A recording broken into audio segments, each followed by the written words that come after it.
Greetings to everyone on the Sure channel, the channel for those looking for wise advice, motivation and inspiration. This video is one of several American Indian tales to be posted on our channel. These are not just fairy tales for the entertainment of children. Without a written language, Native Americans passed on their cultural identity and collective wisdom from generation to generation through stories. Enjoyable viewing. American Indian Fairy Tales. Grasshopper.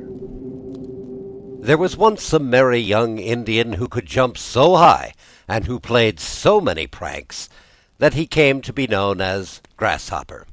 He was a tall, handsome fellow, always up to mischief of one kind or another, and though his tricks were sometimes amusing, he carried them much too far, and so, in time, he came to grief. Grasshopper owned all the things that an Indian likes most to have. In his lodge were all sorts of pipes and weapons, ermine and other choice furs, deerskin shirts wrought with porcupine quills, many pairs of beaded moccasins, and more wampum belts than one person could have honestly come by. The truth is, Grasshopper did not get these things by his courage and skill as a hunter. He got them by shaking pieces of colored bone and wood in a wooden bowl and throwing them on the ground. That is to say, Grasshopper was a gambler, and such a lucky gambler that he easily won from others with his game of bowl encounters the things that they had obtained by risking their lives in the hunt.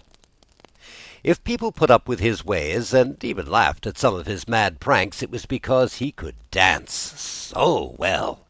Never had there been such a dancer. When there was a wedding to be celebrated or some feast following a successful hunt, then who but Grasshopper could so well supply the entertainment? He could dance with a step so light that it seemed to leave no mark upon the earth. He could dance as the Indian dances when he goes to war or when he holds a festival in honor of the corn, but the dance in which he excelled was a furious, dizzy dance with leaps and bounds that fairly turned the heads of the beholders. It was then that Grasshopper became a kind of human whirlwind. As he spun round and round, his revolving body drew up the dry leaves and the dust, till the dancer all but faded from view, and you saw instead what looked like a whirling cloud. Once, when the great Manitou, named Manabozho, took a wife and came to live with the tribe that he might teach them best how to live, Grasshopper danced at the wedding. The beggar's dance it was called, and such a dance! On the shores of the big sea water Gitche Gumee are heaps of sand rising into little hills known as dunes. Had you asked Iagu, he would have told you that these dunes were the work of Grasshopper, who whirled the sands together and piled them into hills as he spun madly around in his dance at Manabozho's wedding. But though Grasshopper came to the wedding and danced this crazy beggar's dance, it seems probable that he did it more to please himself and to show his skill than to honor the great Manabozho. Grasshopper really had no respect for anybody.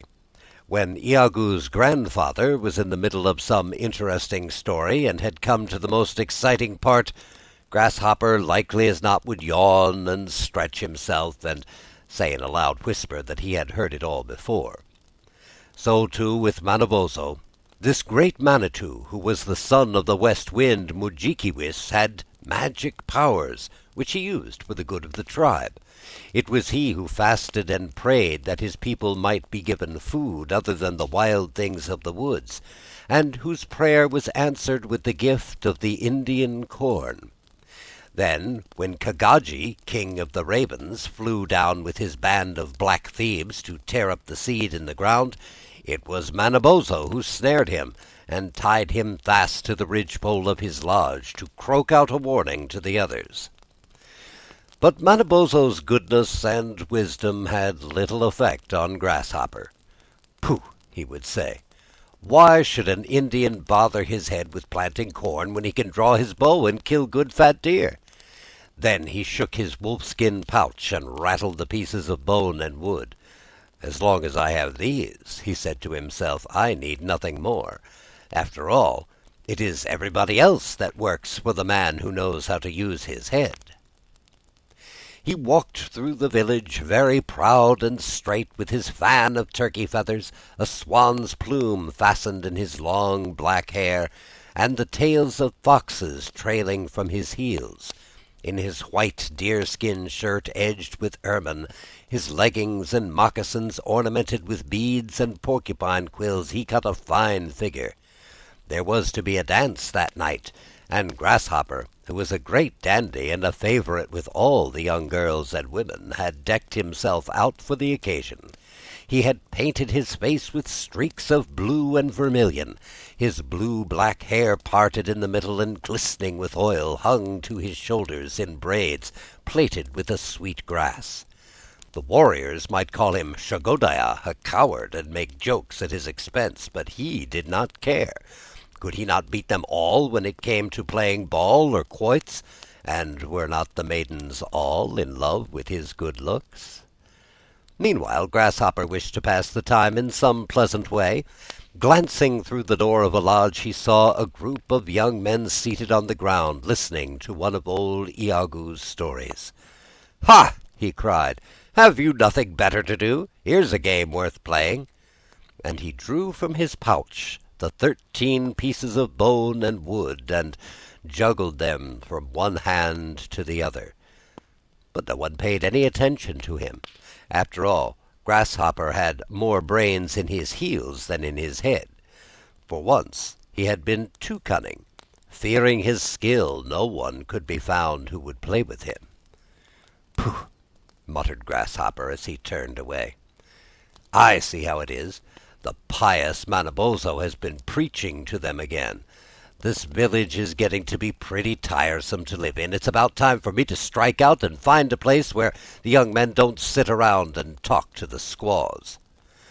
He walked along, bent on mischief. Even the dance was forgotten. He wondered what he could do to amuse himself. As he came to the outskirts of the village, he passed the lodge of Manabozho. "I would like to play him some trick," he said under his breath, "so he will remember me when I am gone." But he was well aware that Manabozho was much more powerful than himself, so he hesitated, not knowing exactly what to do. At last he walked softly to the doorway and listened, but could hear no sound of voices. "Good," he said with a grin. "Perhaps nobody is at home." With that he spun around at the outside of the lodge on one leg, raising a great cloud of dust. No one came out. But on the ridgepole of the lodge, the captive Kagaji, king of the ravens, flapped his big black wings and screamed with a hoarse, rasping cry. "Fool!" cried Grasshopper. "Noisy fool!" With a bound he leaped over the lodge, and then back again, at which the raven screamed even more harshly than ever. But within the lodge all was silent. Grasshopper grew bolder. Going to the doorway again, he rattled the flap of buffalo hide. Nobody answered. So, cautiously drawing the curtain to one side, he ventured to peer in. Then he chuckled softly. The lodge was empty. "This is my chance," he exclaimed. "Manabozho is away, and so is his foolish wife. I'll just pay my respects before they come back, and then I'll be off for good."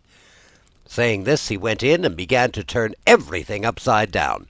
He threw all the bowls and kettles in the corner, filled the drinking gourds with ashes from the fire, flung the rich furs and embroidered garments this way and that, and strewed the floor with wampum, belts, and arrows. When he finished, one might have thought a crazy man had been there.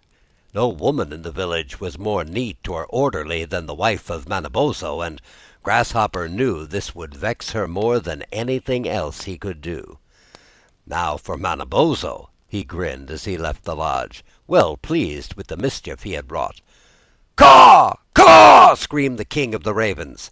"Caw!" answered Grasshopper, mocking him. "A pretty sort of pet you are!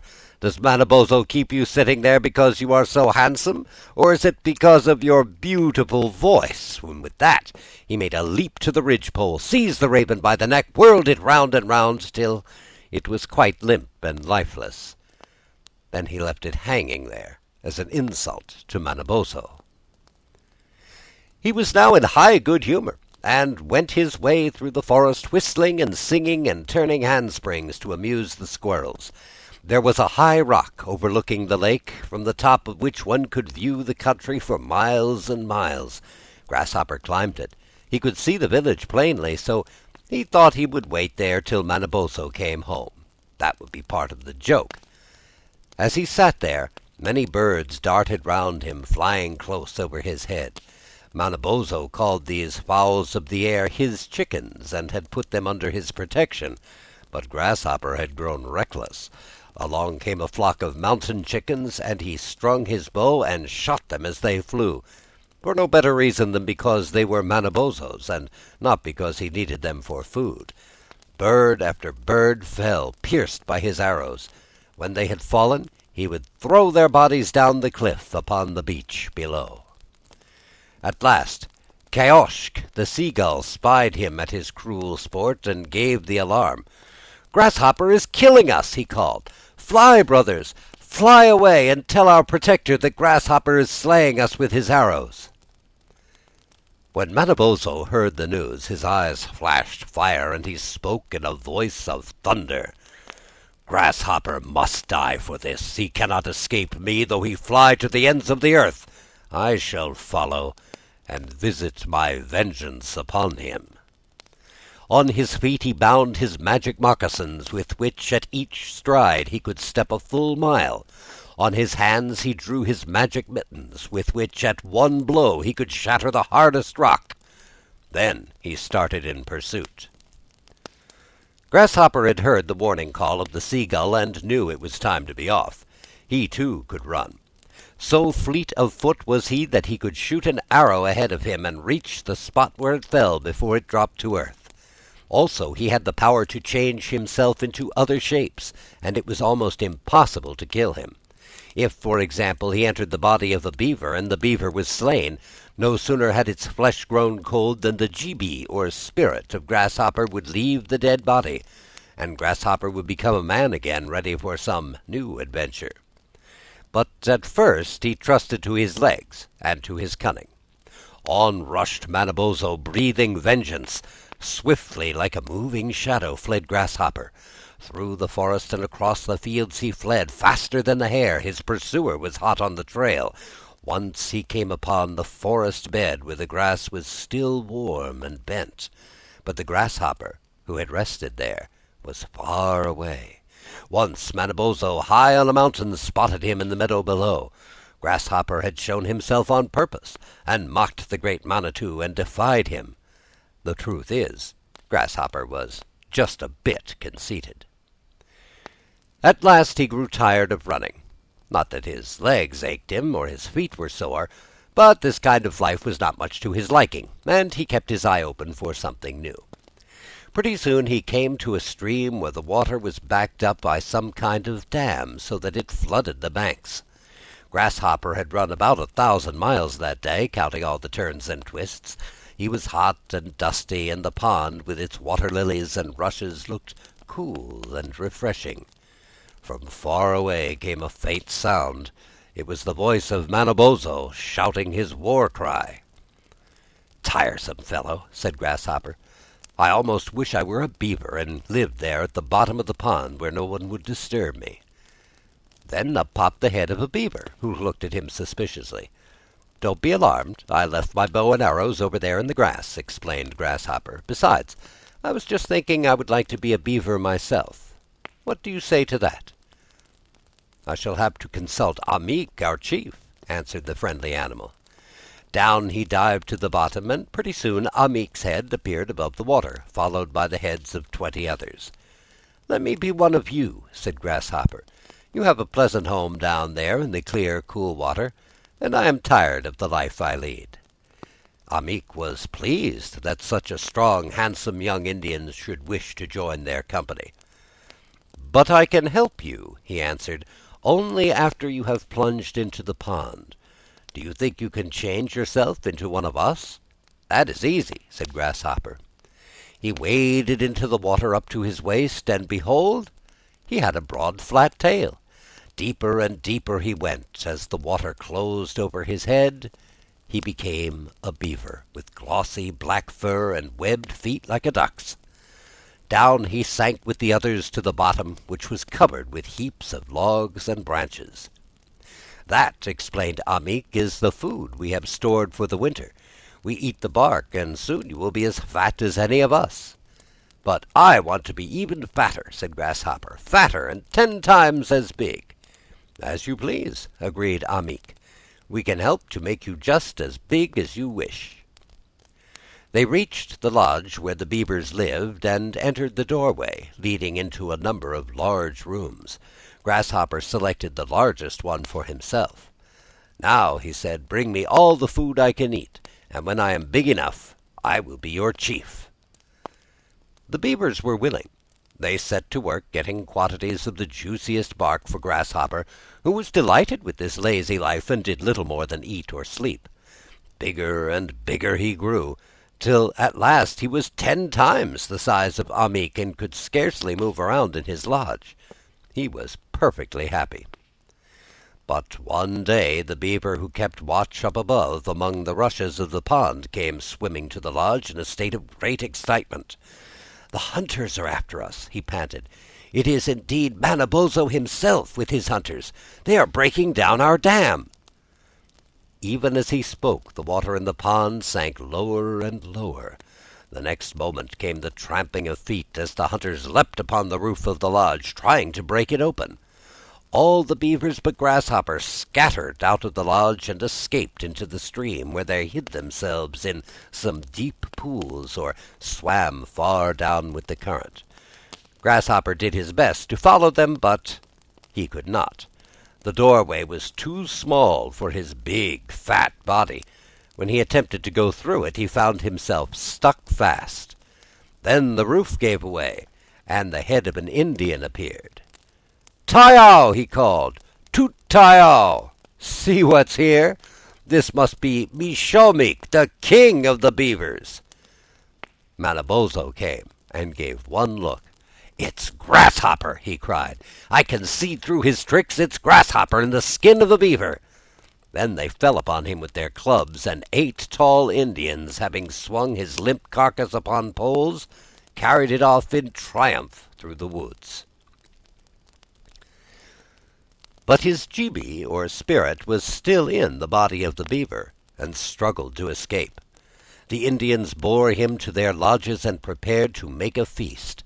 Then, when the squaws were ready to skin him, his flesh was quite cold, and the spirit of Grasshopper left the beaver's body and glided swiftly away. As the shadowy shape fled across the prairie into the forest, the watchful Manabozho saw it take the human form of Grasshopper, and he started in pursuit. Grasshopper's life among the beavers had made him lazier than ever, and as he ran he looked around for some easier way than running. Soon he came upon a herd of elk, a species of deer with large spreading horns.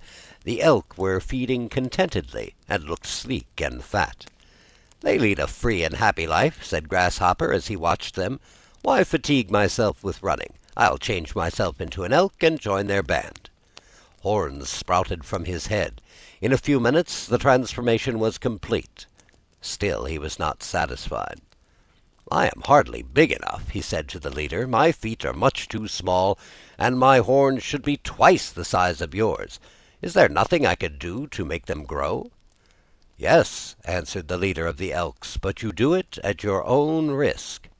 He took Grasshopper into the woods and showed him a bright red berry that hung in clusters on some small low bushes. "Eat these," he said, "and nothing else, and your horns and feet will soon be much bigger than ours. However, it would be wise if you did not eat too many of them." The berries were delicious. Grasshopper felt that he could not get enough, and he ate them greedily whenever he could find them. Before long his feet had grown so large and heavy he could hardly keep up with the herd, while his horns had such a huge spread that he sometimes found them rather in his way. One cold day the herd went into the woods for shelter, Pretty soon some of the elks who had lingered behind came rushing by with snorts of alarm. Hunters were pursuing them. "Run!" called out the leader to Grasshopper. "Follow us out onto the prairie where the Indians cannot catch us." Grasshopper tried to follow them, but his big feet weighted him down, and he ran slowly. Then, as he plunged madly through a thicket, his spreading horns were entangled in some low branches that held him fast. Already several arrows had whizzed by him. Another pierced his heart, and he sank to the ground. Along came the hunters with a whoop. "Tyow!" they exclaimed when they saw the enormous elk. "It is he who made the large tracks on the prairie. Tyow!"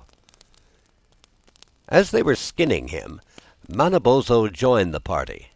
At that moment, the jibi, or spirit of Grasshopper, escaped through the mouth of the dead elk and passed swiftly to the open plains, like a puff of white smoke driven before the wind. Then, as Manabozho watched it melt away, he saw once more the mortal shape of Grasshopper, and once more he followed after, breathing vengeance. As Grasshopper ran on, a new thought came into his head. Above him, in the clear blue sky, the birds wheeled and soared. "There is the place for me," he said, "far up in the sky. Let me have wings, and I can laugh at Manabozho." Ahead of him was a lake. Approaching it, he saw a flock of wild geese, known as brant, feeding among the rushes. "Ha!" said Grasshopper, admiring them as they sailed smoothly here and there. "They will soon be winging their way to the north. I would like to fly in their company." He spoke to them, calling them Pishniku, his brothers, and they consented to receive him as one of the flock. So he floated on his back till feathers sprouted on him, and he became a brant with a broad black beak and a tail that would guide him through the air as a rudder steers a ship.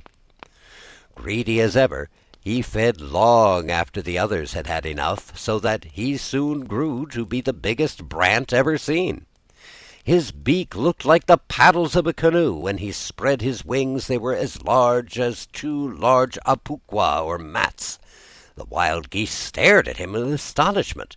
"You must fly the lead," they said. "No," answered Grasshopper, "I would rather fly behind." "As you please," they told him, "but you will have to be careful. By all means keep your head and neck straight out before you, and do not look down as you fly, or you may meet with an accident." It was a beautiful sight to see them flap their wings, stretch their long necks, and rise with a whir from the lake, mounting the wind and rushing on before it. They flew with a breeze from the south, faster and faster, till their speed was like the flight of an arrow. One day, passing over a village, they could hear the people shouting. The Indians were amazed at the size of the big brant flying in the rear of the flock. Yelling as loud as they could yell, their cries made Grasshopper curious. One voice especially seemed familiar to him, and he could not resist the temptation to draw in his neck and stretch it down toward the earth. As he did so, the strong wind caught his tail and turned him over and over. In vain he tried to recover his balance. The wind whirled him round and round as it whirls a leaf. The earth came nearer, and the shouts of the Indians grew louder in his ears. At last he fell with a thud and lay lifeless. It was a fine feast of wild goose that had dropped so suddenly from the skies. The hungry Indians pounced on him and began to pluck his feathers. This was the very village where Grasshopper had once lived. Little had he dreamed that he would ever return to supply it with such a dinner at which he himself was to be the best dish. But again his jibi, or spirit, went forth, and fled in the form of Grasshopper. Again Manabozho, shouting his war cry, followed after. Grasshopper had now come to the desert places, where there were few trees and no signs of animal life. Manabozho was gaining on him, and he must play some new trick. Coming at last to a tall pine tree growing in the rock, he climbed it, pulled off all the green needles, and scattered them about, leaving the branches quite bare. Then he took to his heels again. When Manabozho came, the pine spoke to him, saying, "See what Grasshopper has done. Without my foliage I am sure to die. Great Manitou, I pray you give me back my green dress." Manabozho, who loves and protects all trees, had pity on the pine. He collected the scattered needles and restored them to the branches. Then he hastened on with such speed that he overtook Grasshopper and put his hand out to clutch him. But Grasshopper stepped quickly aside and spun round and round on one leg in his whirlwind dance, till the air all about was filled with leaves and sand. In the midst of this whirlwind he sprang into a hollow tree and changed himself into a snake. Then he crept out through the roots, and not a moment too soon, for Manabozho smote the tree with one of his magic mittens, and it crumbled to powder. Grasshopper changed himself back into his human form and ran for dear life. The only thing left for him to do was hide, but where? In his headlong flight he had come again to the shores of the great lake, and saw rising before him the high cliff of the picture rocks. If he could but manage to reach those rocks, the Manitou of the mountain, who lived in one of the gloomy caverns, might help him. Sure enough, as he reached the cliff, calling out for help, the Manitou opened the door and told him to enter. Hardly had the big door closed with a bang that along came Manabozho. With his mitten he gave a tap on the rock that made the splinters fly. "Open!" he cried in a terrible voice. But the Manitou was brave and hospitable. "I have sheltered you," he said to Grasshopper, "and I would rather die myself than give you up." Manabozho waited, but no answer came. "As you will," he said at last. "If the door is not opened to me by night, I shall call upon the thunder and the lightning to do my bidding." The hours passed. Darkness fell. Then from a black cloud that had gathered over the great lake, Wawissimo, the red-eyed lightning, shot his bolts of fire. Crash! Boom! Crash! Animiiki, the thunder, shouted hoarsely from the heavens. A wild wind rose, and the trees of the forest swayed and groaned, and the foxes hid in their holes.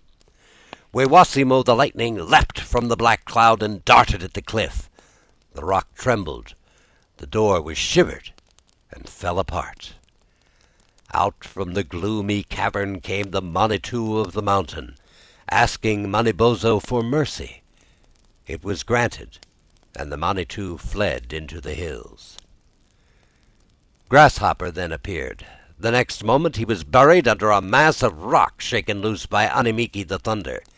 This time he had been killed in his human form, and could play his mad pranks no more. But Manabozho the merciful remembered that Grasshopper was not wholly bad. "Your GB," he said, "must no longer remain upon the earth in any form whatever. As a man you lived an idle, foolish life, and you are no longer wanted here. Instead, I shall permit you to inhabit the skies." Saying this, he took the ghost of Grasshopper and clothed it with the shape of the war eagle, bidding him to be chief of all the fowls. But Grasshopper the mischievous is not forgotten by the people. In the late winter days, snow fine as powder fills the air like a vapor. It keeps the hunter from his traps, the fisherman from his hole in the ice. Suddenly a puff of wind seizes this light powdery snow, blows it round and round, and sets it whirling along. And when this happens, the Indians laugh and say, "Look, there goes Grasshopper. See how well he dances." So ends Grasshopper.